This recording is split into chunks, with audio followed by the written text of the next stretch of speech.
everybody, it's Neenah. Thanks so much for joining me today for a new tutorial. I'm going to be showcasing this adorable My Favorite Things stamp set, which is the Picture Perfect Party Animals set. We're going to be creating a triple shaker card today. We're also creating this on a slimline card because these images are quite large. They would fill an A2 card beautifully.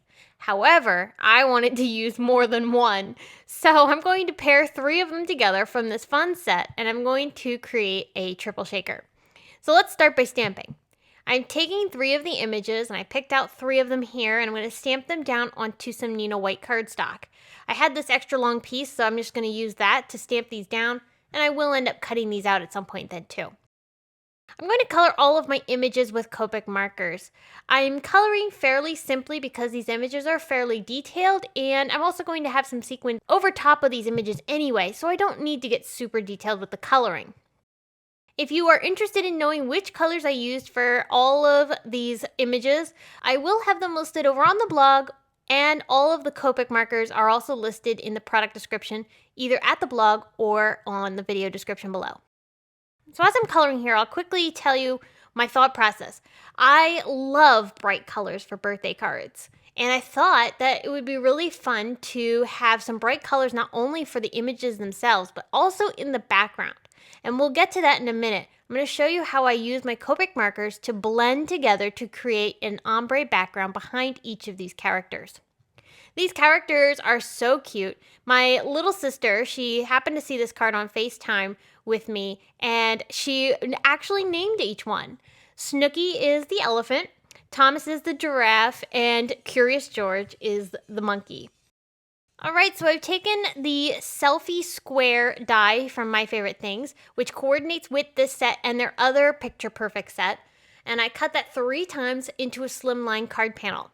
Then I'm going to put tape on the back side of that panel and layer a piece of clear acetate over top of that.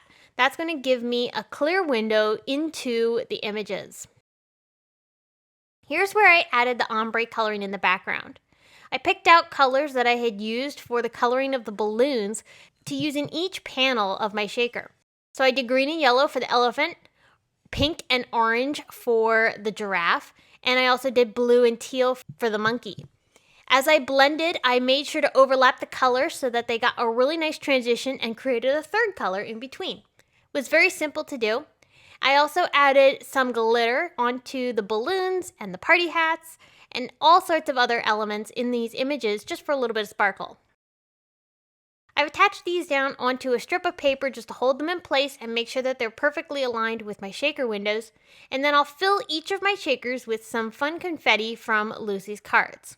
I love this confetti. It's linked in the video description or on the blog. So fun and perfect for shaker cards like this. You don't need a lot, you just want a little bit.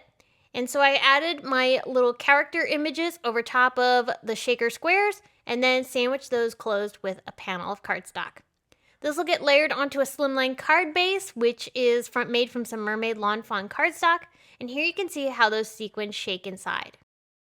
I needed to step this card up even more, so I brought in more sequins. These are the Simon Says Stamp Rainbow Party sequins, and I glued some of those around my images, just to give a little bit more sparkle and shine.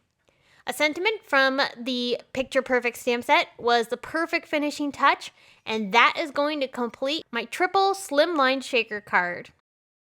I love how this card turned out. These Picture Perfect animals are so much fun. You can mix and match them to create the exact scene that you'd like for your card. And I think this would be a great card to send to somebody who's celebrating a big birthday.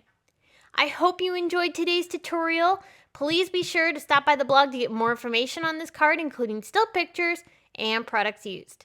I'll be back again very soon with more to share. But until next time, I hope you had a very wonderful time with me today, and I'll see you again soon. Bye!